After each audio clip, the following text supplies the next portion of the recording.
bonjour à tous, bienvenue pour cette deuxième journée du DevFest. Est-ce que ça vous a plu hier? Ah, c'est bien, vous êtes bien réveillés dès le matin, c'est bien, ok. On va attaquer donc cette journée en saltitant avec Benjamin, qui va nous faire donc un retour et aussi un état des lieux de la blockchain, là où on est parti et là où on en est aujourd'hui. Je ne vais pas en dire plus, je préfère le laisser parler pour vous expliquer tout ça. Encouragez-le, s'il vous plaît. Merci. Benjamin, c'est à toi. Allô, allô. Ok, nickel. Ok, donc bienvenue pour ce talk la blockchain du Crétacé à l'an 3000. Alors, je vous confesse qu'on va passer assez rapidement sur certaines périodes. Donc, quoi qu'il en soit, la blockchain, c'est un sujet très tendance en ce moment. Beaucoup de gens le comparent actuellement à l'arrivée d'Internet en son temps. Donc, à travers cette conf, je vais essayer de vous montrer de manière un peu décomplexée ce que c'est que la blockchain, les cas d'usage et ce que ça devient aujourd'hui. Et donc, c'est la version DevFest 2017, c'est obligé. Alors, moi, c'est Benjamin Fontaine. Je suis développeur chez Zenica à Nantes, qui est une super société de services. Alors, c'est même plus qu'une société de services, c'est grâce à eux que je suis sur cette scène actuellement. Vraiment une boîte qui te soutient, c'est une great place to work. Et donc, moi, je fais du conseil et de la réalisation et aussi de la formation. C'est vraiment un métier passionnant. Donc, aussi bien bon développeur que client, venez chez Zenica, c'est bon, mangez-en. Je suis aussi cofondateur du meetup Blockchain et Société sur Nantes, qui est un meetup sur lequel on parle de tout, des crypto-monnaies, de la blockchain. Donc vous êtes les bienvenus si le sujet vous intéresse, pour creuser un peu le truc, parce que là c'est une introduction rapide. Donc voilà. Donc moi je suis là parce qu'on est une famille de blockchainers. Ça marche peut-être pas encore tout à fait actuellement, vu que c'est juste mon fils là. Mais j'aimais bien le logo. Voilà, alors je disais qu'au Crétacé, on va commencer au Crétacé, il n'y avait pas vraiment de blockchain parce qu'il n'y avait pas d'internet. Les dinosaures sont tous morts d'ennui. Donc on va passer rapidement sur cette période. À partir de moins 2,8 millions d'alliés jusqu'à 2007, on a vu apparaître l'homme et la notion de confiance. Au début, les hommes, pour échanger des choses, ils sont passés par le moyen le plus simple à disposition, c'était le troc. Tu avais besoin d'un objet ou d'un service, bah, tu l'échangeais contre un autre objet ou un autre service. Et puis rapidement, le troc, ça atteint ses limites parce qu'on ne fait pas tout avec, et la notion d'argent est apparue. Au départ, l'argent, c'était baqué par une vraie valeur, soit un métal précieux, soit une fonctionnalité. Il y a des tribus qui s'échangeaient des haches. Et puis ça marchait bien quand on faisait des échanges entre cousins au sein d'un même petit village où tout le monde connaissait tout le monde, c'était très consanguin. Et puis les progrès techniques, le monde moderne a fait que les gens sont éloignés géographiquement et avaient toujours besoin de continuer à commercer. Et c'est à ce titre-là que sont apparus ce qu'on appelle les tiers de confiance. En fait, un tiers de confiance, c'est un tiers qui va venir s'interfacer lors d'un échange commercial de valeur entre A et B qui ne se connaissent pas, qui n'ont aucune raison a priori de se faire confiance, mais ils font tous les deux confiance à ce tiers de confiance et l'échange va pouvoir se faire. Les tiers de confiance aujourd'hui, c'est les banques, les assurances, les notaires, les États, toutes les institutions par lesquelles on passe pour échanger des valeurs. Et grâce à cette notion de tiers de confiance, quand on cumule ça avec l'argent, on obtient nos monnaies actuelles qui sont des monnaies fiduciaires basées sur la confiance. C'est-à-dire que quand je vous donne un billet de 500 €, vous êtes super content, pas parce que le papier que je vous donne a de la valeur, intrinsèquement il n'y a strictement qu'une valeur au billet de papier. La valeur que vous lui accordez, c'est la confiance dans laquelle vous avez dans la monnaie. Et cette monnaie, elle se base finalement sur rien. À la base, le dollar était baqué par exemple sur les talons or, et ça a été aboli en 1971 par le président Nixon parce qu'ils avaient édité 50 fois plus de dollars que d'or en caisse. Donc finalement, la valeur des monnaies ne se repose plus que sur la confiance que les gens leur en prêtent. Donc tout se passait très bien jusqu'en 2017, et en 2017 s'est produit une grosse crise financière, la crise des subprimes. Un sujet passionnant, je pourrais vous en parler des heures, mais je connais absolument rien au sujet, donc je vous épargne ça. Quoi qu'il en soit, il y a des tiers de confiance qui ont fait un peu n'importe quoi avec des produits financiers. Il en a résulté en une ruine de beaucoup d'investisseurs et même de particuliers. Une banque a fait faillite et ça s'est transformé en crise financière mondiale et en crise de la confiance envers le système traditionnel financier. Alors, oui, je m'égare un petit peu, on va revenir un peu sur le sujet petit à petit. Dans ce contexte un peu dépressif, un peu déprimant, il y a des gens qui ont commencé à réfléchir à une alternative au système financier traditionnel.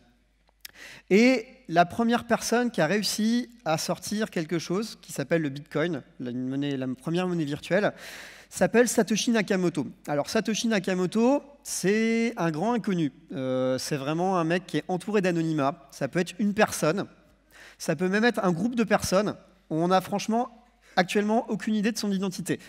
Ça peut être Satoshi Nakamoto, qui est quelqu'un qui existe vraiment, qui est un statisticien japonais, qui a toujours nié être à l'origine du Bitcoin.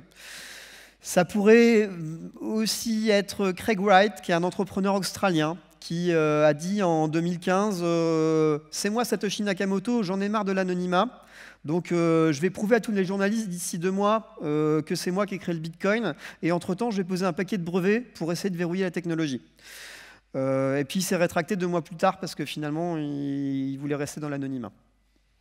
C'est un peu étrange. Après, je pense que vous avez tous plus ou moins une idée de qui est réellement à l'origine de la blockchain. Quelqu'un a une idée dans la salle? Ok, bah, les experts s'accordent à dire qu'il y a 90% de chances que ce soit Chuck Norris, qu'il l'ait inventé 2 fois, qu'il l'ait monté en nunjaku pour se débarrasser d'une armée ninja. Donc, il y a certains faits que je suis allé chercher sur Internet, j'en suis pas certain.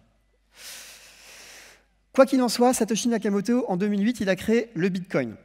Le Bitcoin, c'est la première monnaie virtuelle, c'est-à-dire qu'elle n'a aucun avatar physique, il n'y a pas de pièces, il n'y a pas de billets, tout est donné dans un registre universel qui est partagé sur une blockchain. Et on peut y accéder donc sur un terminal informatique. C'est une monnaie qui est entièrement décentralisée. C'est-à-dire qu'il n'y a pas de banque centrale qui va délivrer, générer la monnaie. Tout se fait à l'aide en peer-to-peer avec un protocole qui détermine un consensus sur l'ensemble des membres du réseau. C'est une monnaie qui n'a pas de frontières. On peut se servir du Bitcoin dans tous les pays du monde à partir du moment où on a une connexion Internet et accès au logiciel et que les ports ne sont pas bloqués. On peut échanger du Bitcoin.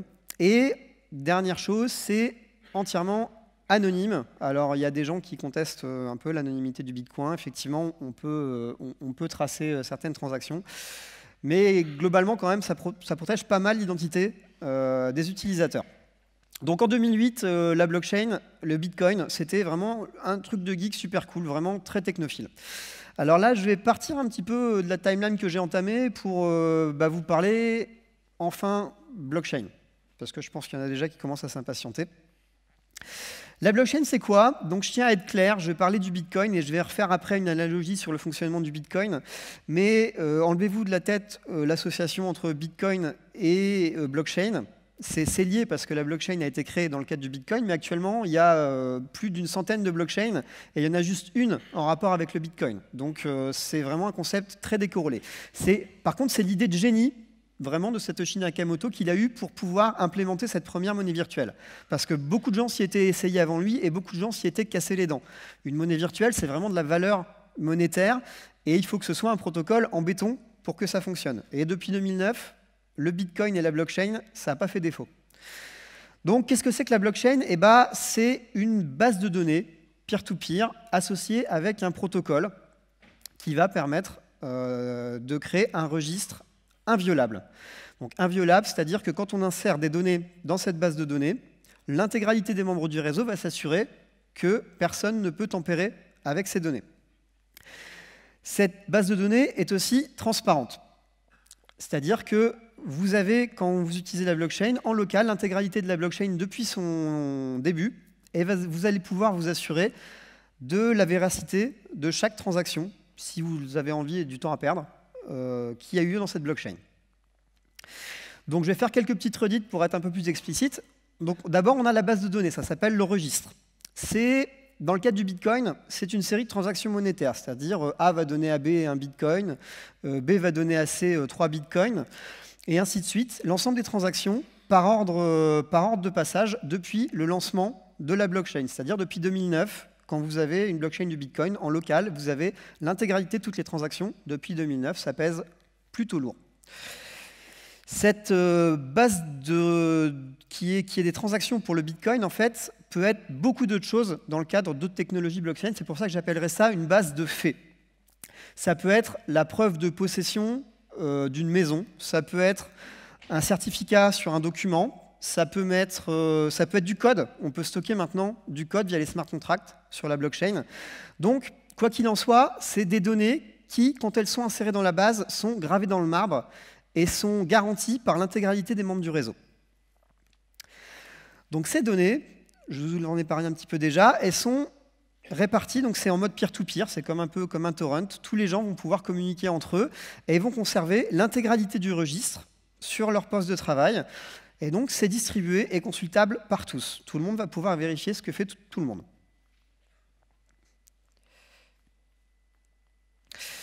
La difficulté, quand on a ce type de base de données, donc qui est une base de données décentralisée, il n'y a pas d'autorité centrale qui va décider de ce qu'on insère dedans. Et le génie de Satoshi Nakamoto, ça a été aussi de créer ce qu'on appelle un algorithme de consensus, c'est-à-dire comment on va mettre tout le monde d'accord à un instant T sur les transactions qu'on va insérer dans cette blockchain. Parce que l'ordre des transactions, ça compte vraiment. Si je vous donne un Bitcoin et que je donne le même Bitcoin à une autre personne 10 minutes après, il faut bien quelque part que la première transaction soit enregistrée pour m'empêcher de faire ça. On ne peut pas dépenser 2 fois son argent. Donc l'algorithme de consensus est vraiment central et je vais en parler juste après. Et c'est quelque chose qui est vraiment très complexe et c'est un peu ça le coup de génie de Satoshi Nakamoto. Donc quoi qu'il en soit, ce registre distribué et cet algorithme de consensus va créer une base de données entièrement sécurisée et fiable qui va générer de la confiance entre des individus qui ne se connaissent pas. C'est la chose très importante de la blockchain, c'est vraiment la confiance. Donc comment ça fonctionne? Grosso modo, une blockchain, je ne vais pas rentrer dans les détails parce qu'on n'a que 50 minutes. C'est que quand je vais vouloir faire quelque chose, dépenser mon argent par exemple, je vais effectuer ce qu'on appelle une transaction. Donc je vais acheter une pizza à B, et B ne va pas me donner la pizza tout de suite. Il va attendre que la transaction soit insérée dans la blockchain. Donc les transactions vont être processées par certains membres du réseau, qu'on appelle mineurs ou validateurs, ça dépend du protocole de consensus qu'on a. Et ces membres vont checker ces transactions, vérifier si les gens qui les ont émises sont bien ceux qu'ils prétendent être, et vont les ordonnancer, et vont les insérer dans la blockchain au sein de blocs. Donc ce bloc va être validé par des moyens cryptographiques et inséré au sein de la blockchain, et tous les blocs vont être chaînés entre eux. Si vous connaissez Git, le concept de chaînage des blocs, c'est un peu comme Git. Chaque révision Git est chaînée à une autre en intégrant le hash de la révision précédente. Et c'est pareil pour la blockchain. On va intégrer le hash du bloc précédent dans chaque nouveau bloc. Ce qui fait que les blocs vont être vraiment très très liés entre eux et la chaîne est inattaquable. Une fois que le bloc est daté, la transaction est datée et ajoutée à la chaîne de blocs, tous les utilisateurs se voient broadcaster le nouveau bloc et B va voir sur son terminal que A lui a fait le paiement et va pouvoir enfin lui donner la pizza. Mais il faut vraiment attendre que la transaction soit processée et stockée dans la blockchain. Donc voilà le fonctionnement standard d'une blockchain. Ça varie un petit peu en fonction du type de blockchain, il y en a vraiment de nombreuses actuellement, mais le principe est là. Donc je vous parlais tout à l'heure de l'algorithme de consensus. Il y en a beaucoup actuellement.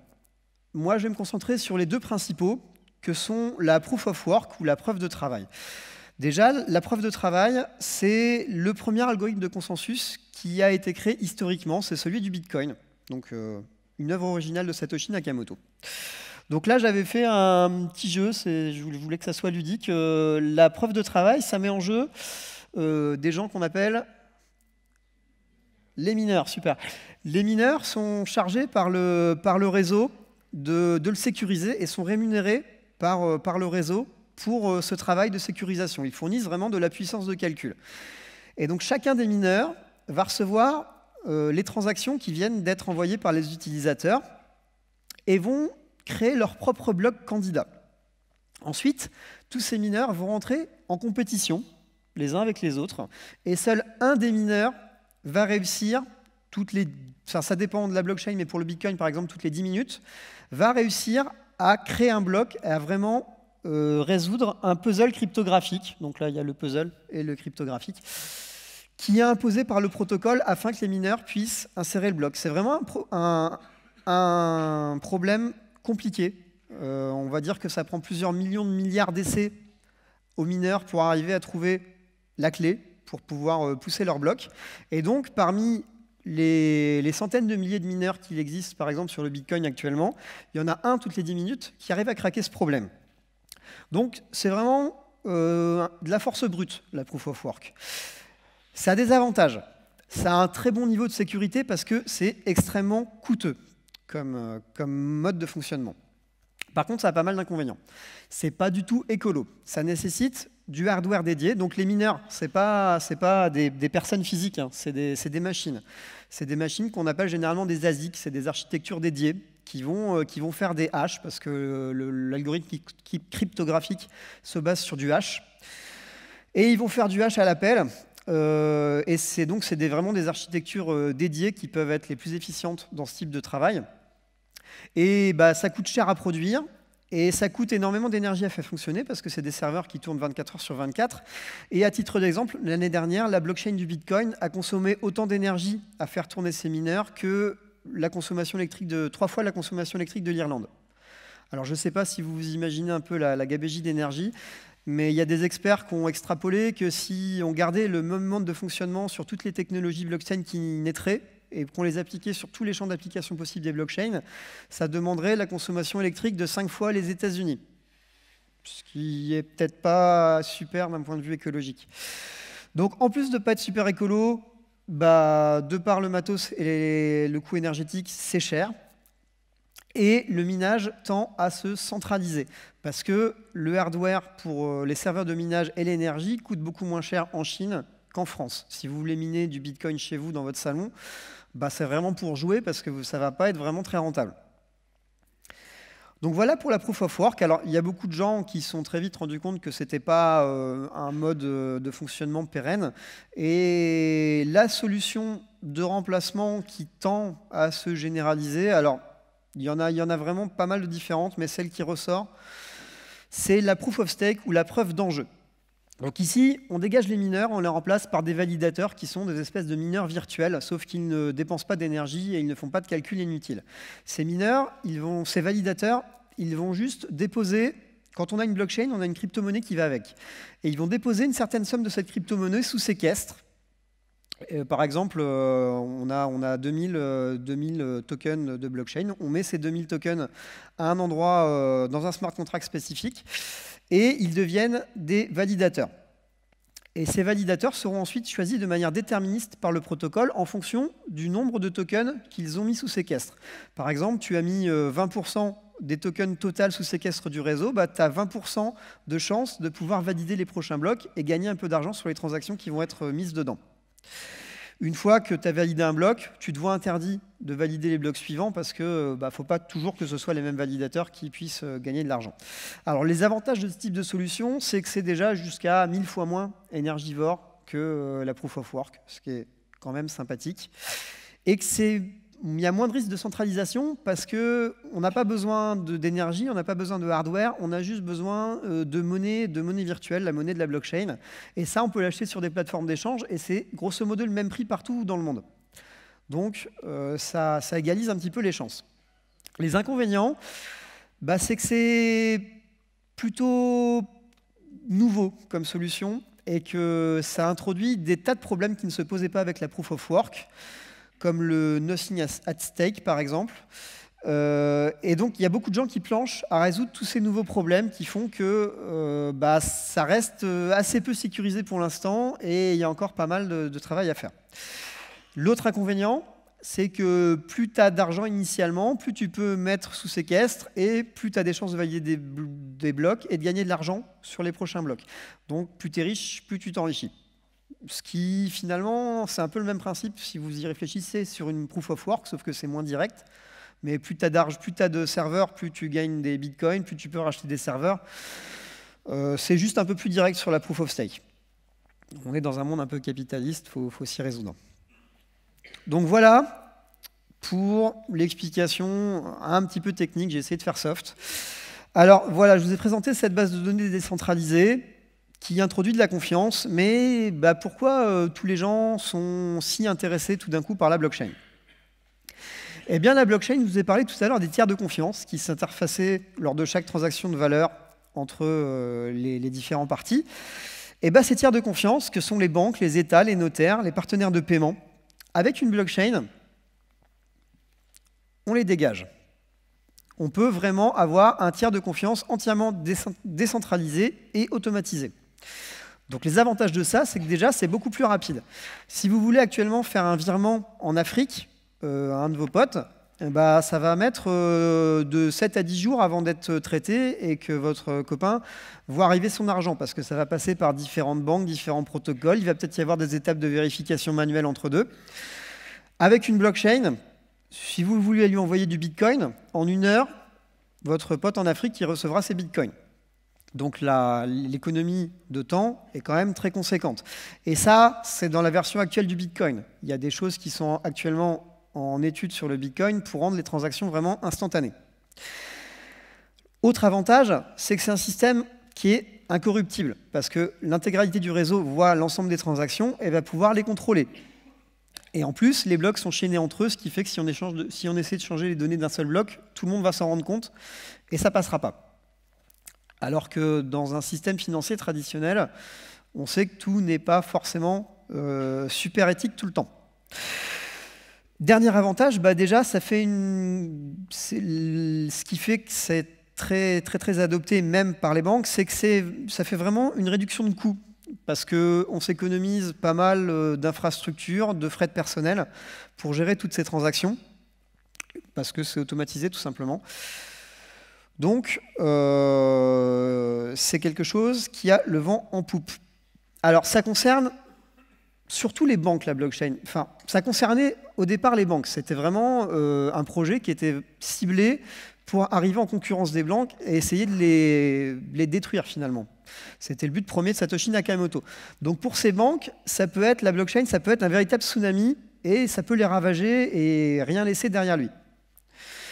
Mais en même temps, il y a un rapport d'une banque, la Santander Banks, qui a été sorti en 2015, qui disait que s'ils arrivaient à utiliser la blockchain à des fins de paiement bancaire pour remplacer SWIFT, par exemple, qui est le système de paiement bancaire traditionnel, par des technologies de type blockchain, ils pouvaient faire des économies qui allaient de 15 à 20 milliards par an, ce qui est quand même assez conséquent. Donc les banques ont un enjeu vraiment considérable. Ça peut être une apocalypse ou ça peut être vraiment une manne financière exceptionnelle. Ils ne s'y sont pas trompés et ils ont très rapidement sorti, ils se sont regroupés en consortium qui s'appelle le R3SEV, donc qui est un regroupement des plus grandes banques mondiales qui dépensent des millions tous les ans en R&D sur des technologies blockchain. Pour l'instant, ils ont sorti une blockchain qui s'appelle Corda. Et il y a aussi pas mal de banques qui s'intéressent à une technologie qui s'appelle Ripple, qui permet de faire des transferts financiers très rapides de n'importe quelle devise. En fait, ça peut être de l'argent réel, donc l'euro, les dollars, ou de l'argent virtuel, ou même des points de fidélité. Donc il y a beaucoup de banques sur le créneau. Pour l'instant, il n'y a pas grand-chose qui est ressorti de ce consortium. Alors il n'y a pas que les banques qui ont des plumes à perdre. Avec la technologie blockchain, il y a aussi les assurances. Par exemple, il y a des projets d'assurance comme Timbrella qui voient le jour. C'est une assurance peer-to-peer. On se passe des assureurs et on décide de s'assurer mutuellement entre assurés. On va par exemple, je suis un skateur et j'ai décidé d'assurer ma pratique du skate sur ce site-là. Donc, je vais rejoindre un pool de skateurs sur Timbrella et les skateurs vont verser tous les mois de l'argent dans un pot commun.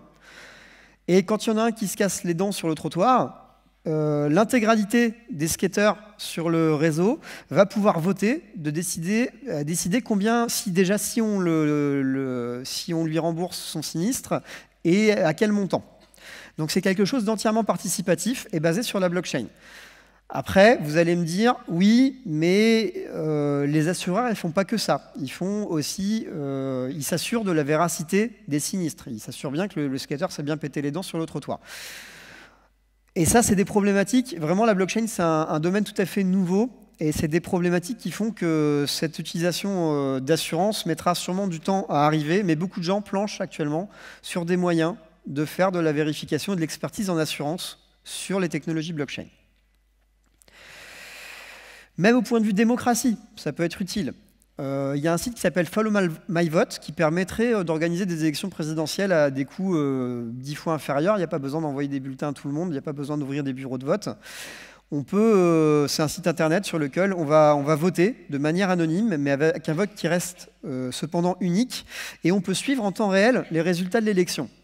Et quand on cumule il y a aussi une possibilité de changer son vote en cours d'élection, ce qui, cumulé avec le suivi en temps réel des résultats, permettrait par exemple de voter pour ce candidat favori au début du scrutin, et puis une heure après, tu reviens sur le site pour voir comment l'élection progresse, et tu peux constater que ton candidat de base, il n'a aucune chance de l'emporter, bah, tu peux choisir le vote utile, mais en dernier recours.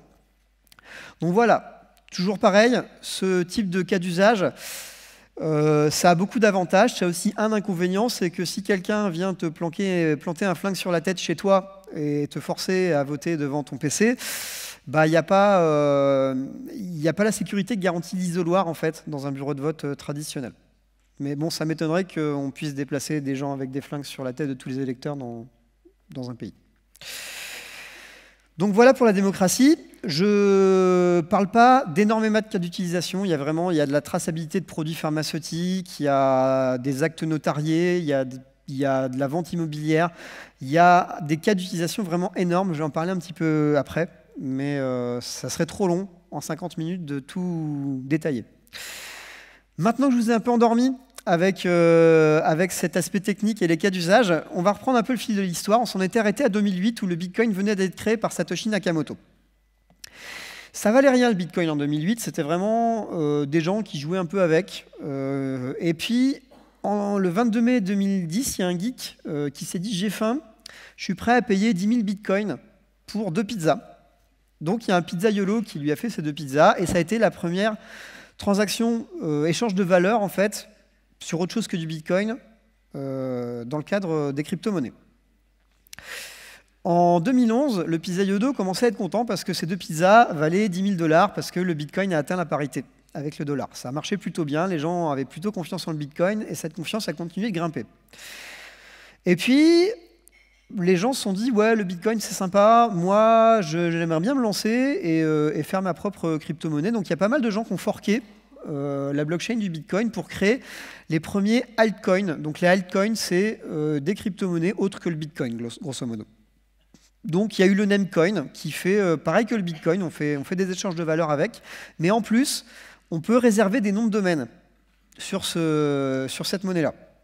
Il y a le Dogecoin, qui est une monnaie sympa avec une bonne tête de chien, et ça fait beaucoup rire les geeks, tellement rire qu'ils ont valorisé à un moment cette crypto-monnaie à 500 millions de $. Ils ont vraiment le sens de l'humour. Mais grosso modo, il fait à peu près pareil que le Bitcoin. Il y a Peercoin qui était une première crypto-monnaie intéressante parce que c'était la première monnaie en proof of stake. Donc la technologie 1000 fois moins polluante. Et donc ça, c'était les premiers altcoins de 2011 à 2014. Il y en a eu d'autres, je ne vais pas tous les détailler.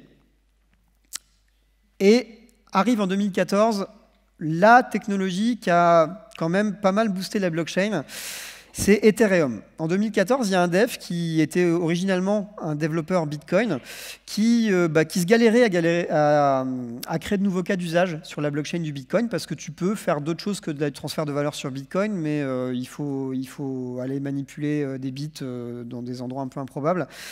Et c'est vraiment très impratique, on ne peut pas tout faire avec. Donc il a lancé un Kickstarter et il a récolté 18 millions de $ et il a lancé Ethereum. Ethereum, c'est un peu la blockchain 2.0 qui introduit le concept de smart contract. Les smart contracts, ou contrats intelligents, qu'est-ce que c'est? En premier lieu, c'est du code. Du code qui est stocké dans la blockchain, donc du code qui est gravé dans le marbre. Ce code, comme un contrat traditionnel, il va lier entre différents parties, différents contractants, en définissant certaines règles et certaines clauses, sauf que c'est lui-même qui va exécuter ces règles ou ces clauses en fonction de certains événements extérieurs qu'on va lui communiquer. Je m'explique. Avec un smart contract, on peut faire une assurance sécheresse. C'est-à-dire qu'il y a un agriculteur qui a son champ et qui va aller voir un assureur pour lui demander d'assurer ses récoltes en cas de sécheresse. Si au bout de 30 jours, il n'y a pas eu de pluie, l'agriculteur aimerait bien recevoir une indemnité. Donc l'assureur, c'est un assureur en avance sur son temps, il a fait un smart contract sur son assurance. Donc l'agriculteur va aller s'inscrire sur ce smart contract et va aller verser mensuellement une prime de cotisation. Et ce smart contract, tous les jours, il va recevoir des données météorologiques d'un site fiable, même de plusieurs sites fiables, parce que sur les données reçues depuis les smart contracts, c'est vraiment des choses très très importantes, et c'est ce qui peut être vraiment des points de faiblesse dans les smart contracts. Donc ces données extérieures qu'on appelle les oracles vont être généralement des informations qui vont être recoupées de plusieurs sources de données.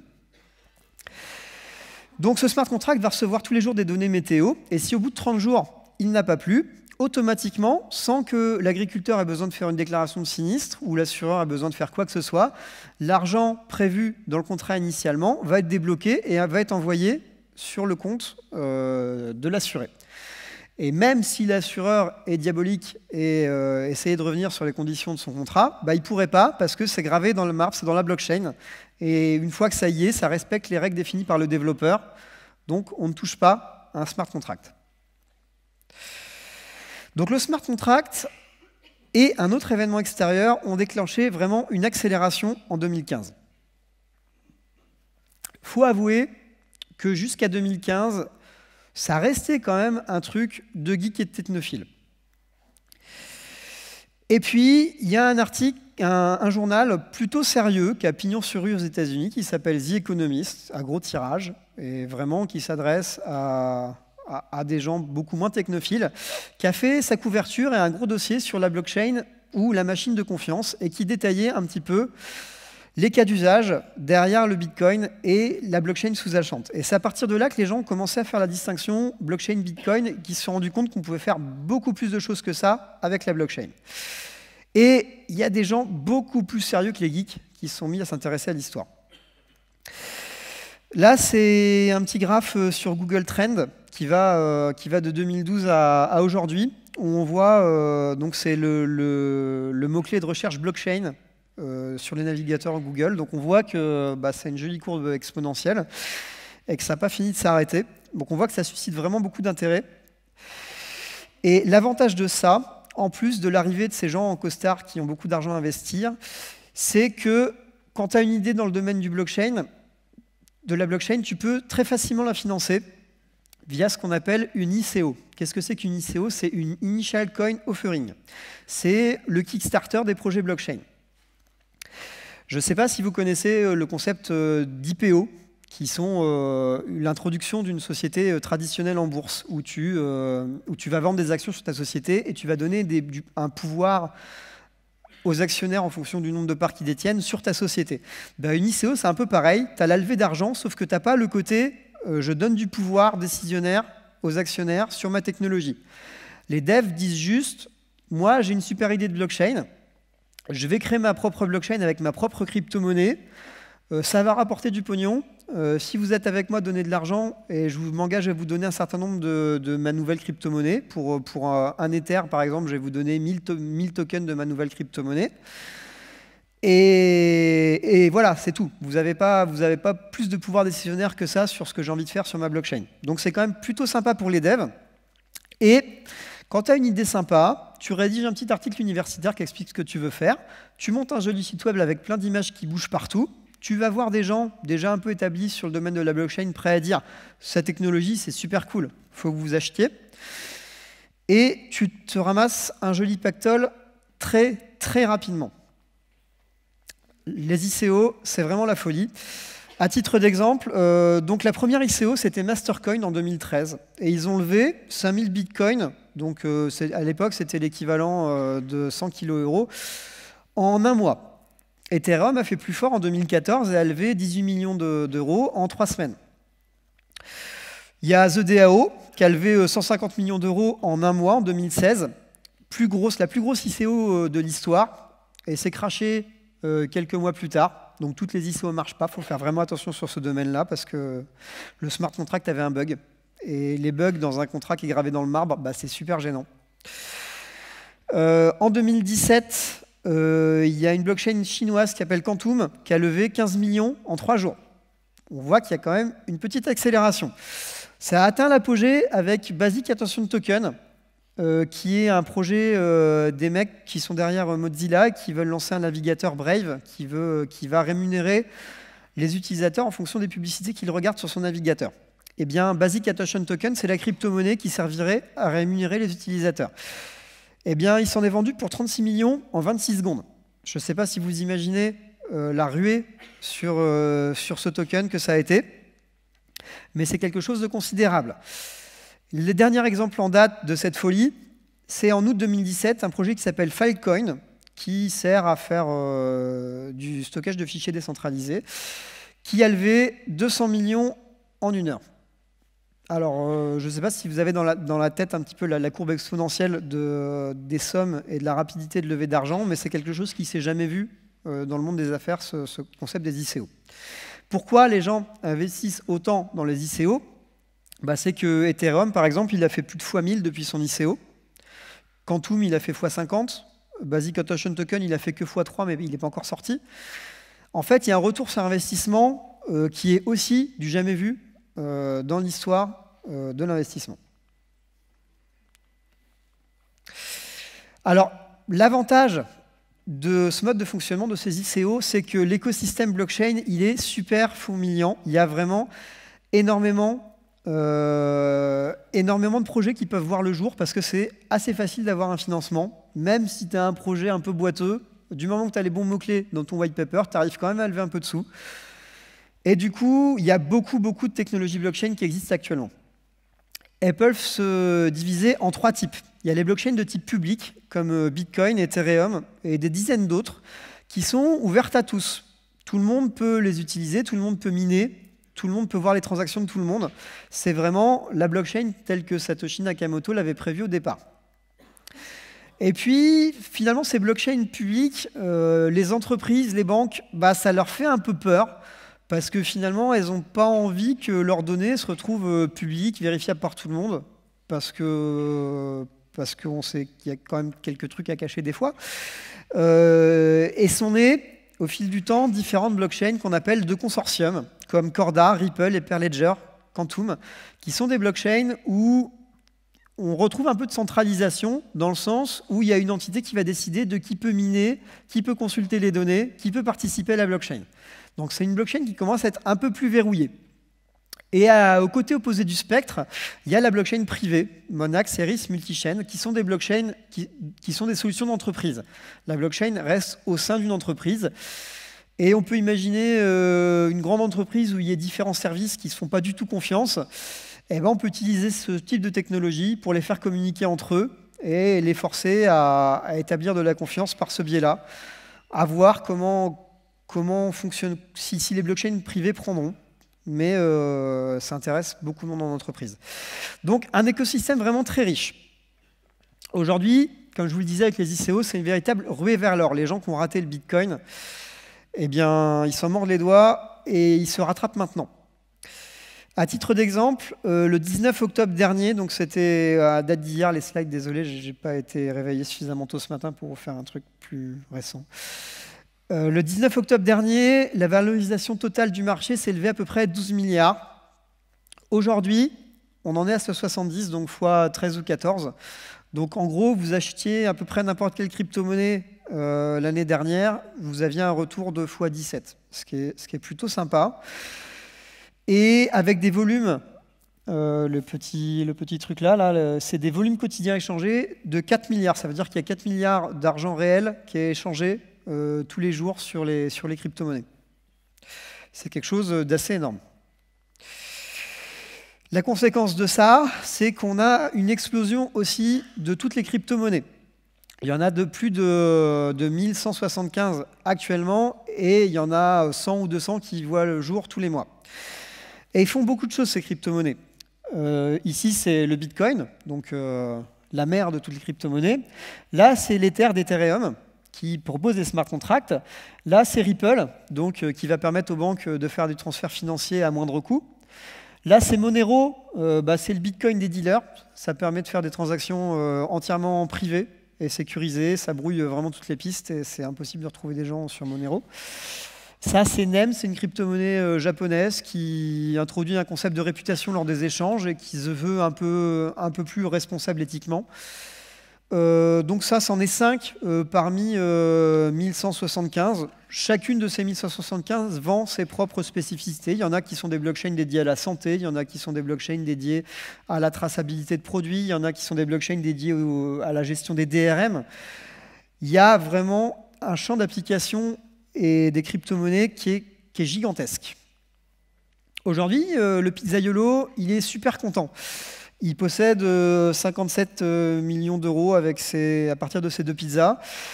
Quand j'ai fait à l'origine ces slides-là, c'était il y a 4-5 mois, il avait que 25 millions d'euros. Donc ça a fait x2 en 2-3 mois.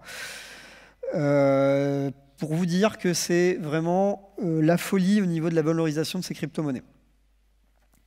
Et elles commencent à rentrer dans le monde réel, ces cryptos. Il y a actuellement 1740 machines qui vont vous distribuer de l'argent réel à partir de votre Bitcoin qui sont répartis dans 60 pays dans le monde. En 2018, rien qu'en Europe, ils prévoient d'ajouter 5000. Et il y a une entreprise en Chine qui est en train de fabriquer une nouvelle machine qui a recyclé du cash et ils veulent en mettre 150 000 un peu partout en Chine. Donc c'est vraiment un concept qui prend pied dans le monde réel. En plus de ça, beaucoup de gens me demandent « Ouais, mais avec les crypto-monnaies, le Bitcoin, je fais quoi? Qu'est-ce que je peux acheter ?» Moi, je ne peux pas acheter des trucs sur Amazon avec. Et bientôt si, parce qu'il y a beaucoup de projets de cartes de crédit qui sont en cours. Moi, j'en ai commandé une. Je voulais vous la montrer aujourd'hui, mais elle n'est pas arrivée. Qui vont vous permettre, de manière transparente, d'aller dans n'importe quel commerce et de payer avec votre crypto-monnaie comme si c'était de l'argent réel. En fait, la conversion se fait de manière automatique sur une blockchain à part du système. Donc voilà, vraiment, les crypto-monnaies prennent pied dans le monde réel. Alors, il y a certains États qui commencent à freiner. La Chine a banni, par exemple, le Bitcoin et les ICO. La Russie y réfléchit sérieusement, mais il y a aussi certains États comme le Canada ou d'autres qui sont vraiment très ouverts à ce type de transfert monétaire. Bon, actuellement, on va dire quand même que la plupart des technologies dans le monde de la blockchain restent en phase d'expérimentation parce qu'il y a énormément de problèmes à résoudre. Il y a des technos très prometteuses comme par exemple Civic, et d'autres qui font un peu le même créneau. Et Civic va être en fait un portefeuille de données personnelles sur une blockchain. C'est-à-dire que vous allez stocker toutes vos données personnelles en chiffré sur une blockchain. Vous seul aurez la clé pour y accéder et vous seul pourrez décider de partager ces données. Donc ça peut être votre adresse, votre nom, vos habitudes de consommation, vos données de santé. Et vous seul pourrez décider de donner accès à ces données à, par exemple, Google ou Facebook, qui actuellement pillent sans vergogne vos données. Vous pourrez aussi, ça pourrait être aussi le point d'entrée aux administrations quand elles ont besoin d'avoir des données sur vous, ou aux hôpitaux pour avoir des données médicales. Donc, voilà, beaucoup de gens travaillent un peu sur des identités numériques qui seraient gérées au sein d'une blockchain. Alors, il y a aussi des choses qu'on n'a jamais vues jusqu'à présent, que sont les marchés prédictifs. Donc là, ça fait un peu science-fiction. Attention, accrochez-vous. C'est des technologies comme Augur et Gnosis qui visent à prédire la probabilité d'un événement futur à partir de la sagesse populaire qui a mis Trump au pouvoir. Le mode de fonctionnement de ces crypto-monnaies, globalement, c'est que les gens vont faire des paris sur la probabilité ou non d'un tel événement. Par exemple, Trump gagne les élections présidentielles contre Hillary Clinton. Les gens vont faire leur vote et vont gagner de l'argent s'ils ont raison ou s'ils ont tort.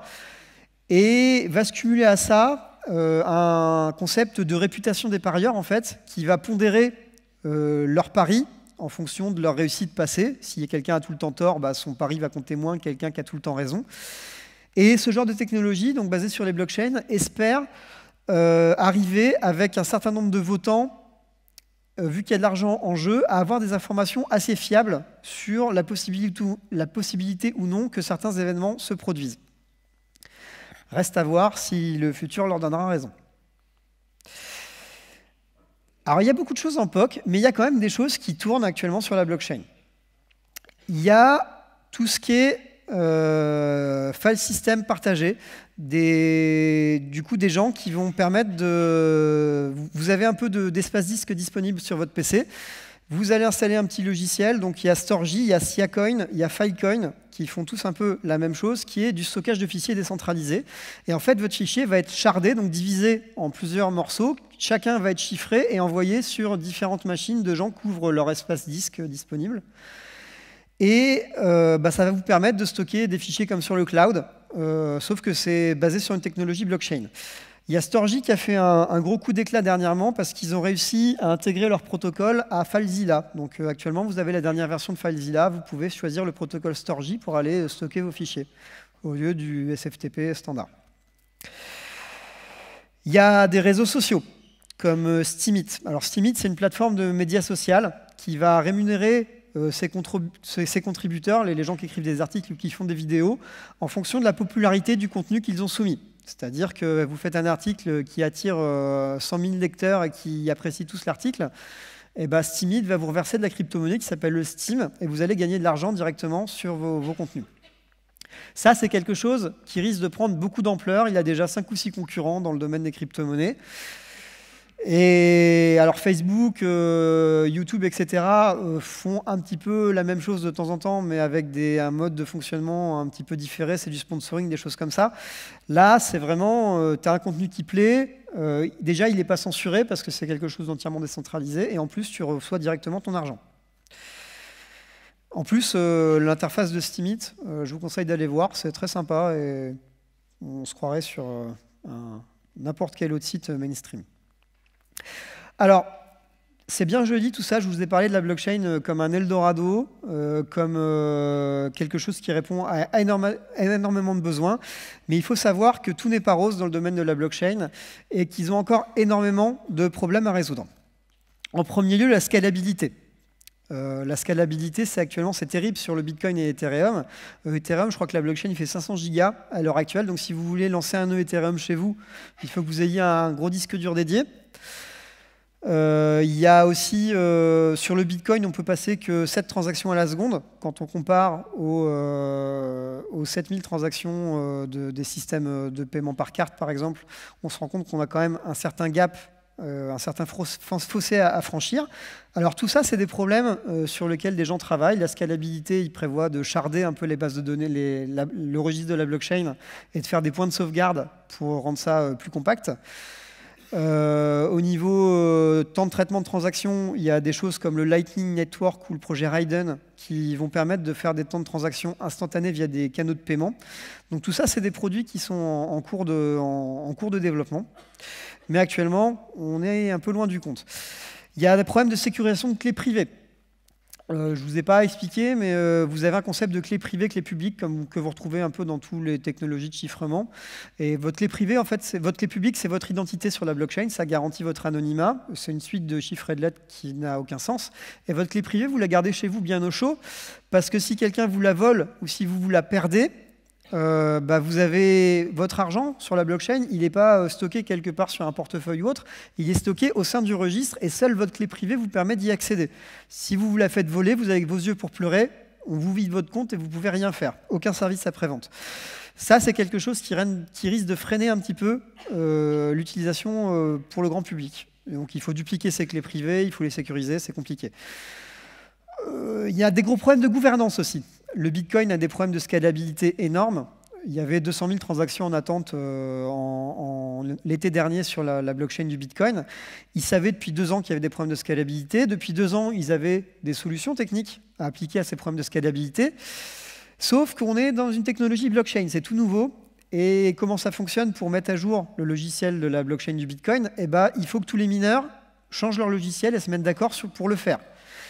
Et on est humain, vous savez bien que c'est très difficile de mettre d'accord des gens sur des choses, ce qui fait que les problèmes, les implémentations et les choses pour résoudre les problèmes de scalabilité arrivent petit à petit sur le Bitcoin, mais mettent beaucoup de temps à être acceptés, et à chaque fois qu'ils en passent une, il y a un fork. Un fork, c'est que les gens, il y a des mineurs qui vont rester sur la blockchain du Bitcoin, et il y a d'autres mineurs qui vont partir de leur côté pour fonder leur propre blockchain. les monnaies sont dupliquées, c'est un bordel pas possible. Et ça, à chaque fois qu'il y a besoin de faire une pauvre révolution technique. Donc il y a le problème de la proof of work, j'en ai déjà parlé. Il y a un gros problème de volatilité.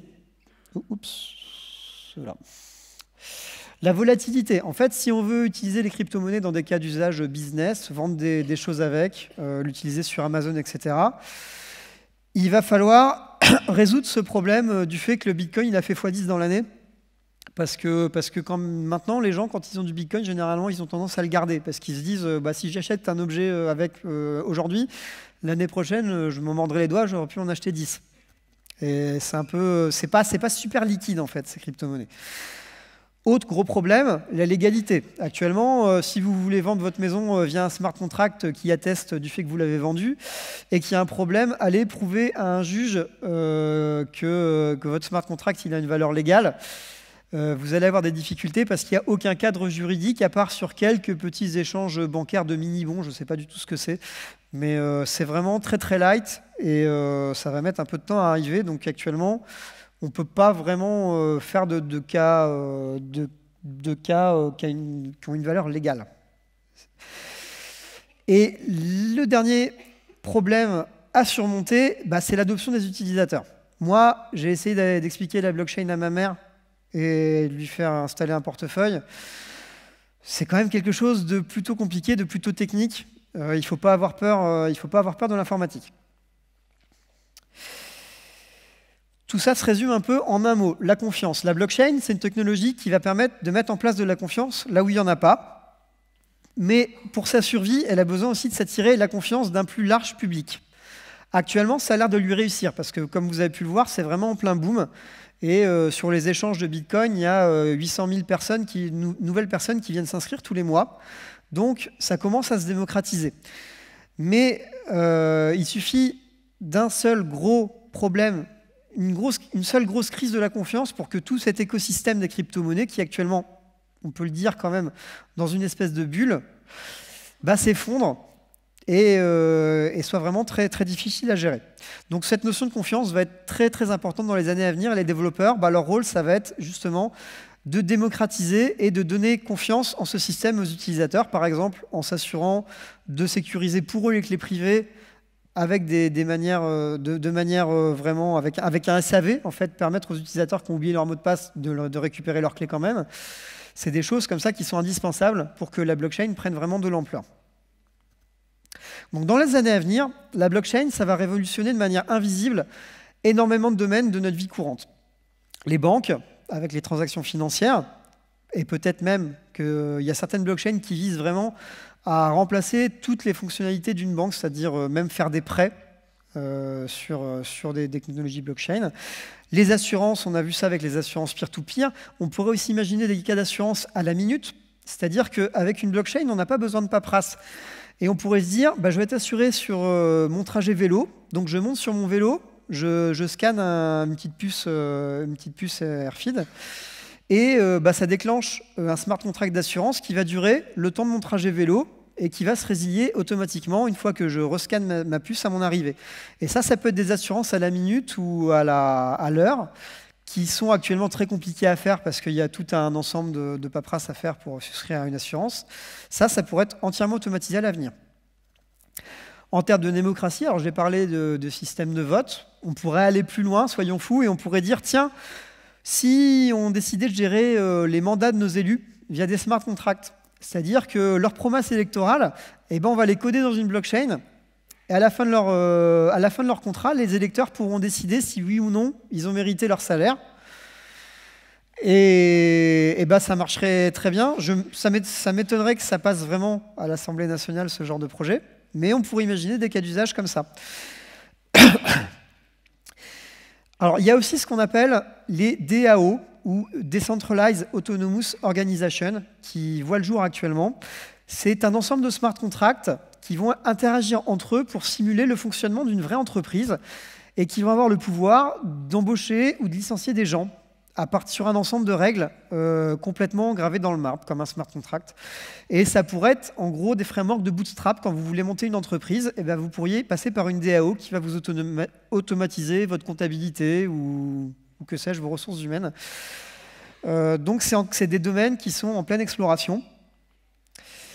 Et pourquoi pas rendre ces lettres de noblesse à l'économie et la remettre un peu aux mains du peuple, alors qu'elle a un peu été confisquée actuellement au sein de grandes entreprises ou de grandes banques.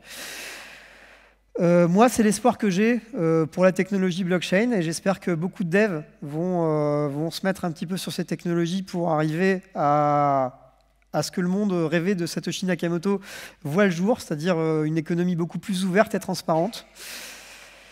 Alors, je vous ai dit qu'on irait jusqu'en l'an 3000. J'ai un peu menti parce qu'on sera très probablement remplacé par des IA, des robots, des dinosaures. Ils feront leur retour, ou des chats. Et la blockchain, ça sera un peu has-been. Donc voilà, merci beaucoup de votre attention. Si vous avez des questions, je les prendrai en sortie de l'amphi parce qu'apparemment, c'est pas très pratique d'y répondre ici. J'ai encore un peu de temps pour vous reparler du meet-up blockchain et société sur Nantes. Si le sujet vous intéresse, on a des meet-up à peu près tous les mois. Généralement, on paye des pizzas et des bières. On est en recherche de sponsors. Prochain meet-up le 25 octobre à l'école I9 de Nantes, et je ferai une présentation sur vos débuts d'investisseurs en crypto-monnaie, pourquoi investir et comment investir. Merci beaucoup de votre attention et bonne fin de DevFest.